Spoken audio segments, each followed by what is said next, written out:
Welcome to the Slop Temple. We pray this video helps. You start by placing the citizens to jar into your server's /plugins folder, then restart the server so files generate. Once done, make sure your Spigot or paper version matches the plugin requirements. Mismatched versions cause silent failures. Next, grant yourself the required permission nodes like citizens, asterisk or NPC. Create so you can spawn and edit NPCs. You should now see the citizens folder and config files. Open them to confirm default settings before creating your first NPC.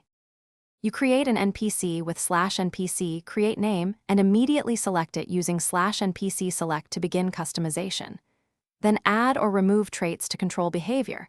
For example, use /trait look to lock gaze or /trait path to define movement. Once you've applied traits, configure properties like skin, displayed name, command triggers, and inventory. Make sure to test behaviors in-game, walk near, execute commands, and observe pathing.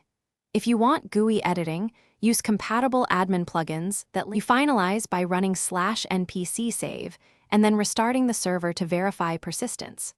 Once done, test NPC interactions, commands, and movement across a restart to confirm stability. Make sure permissions and dependency plugins are loaded in the correct order so traits function. If something goes wrong, NPCs not spawning or traits failing, check server logs for errors, open citizens config files for misconfigurations, and disable other plugins to isolate conflicts. Often version mismatch or missing dependency is the root cause. Thanks for watching. Consider subscribing if we helped you.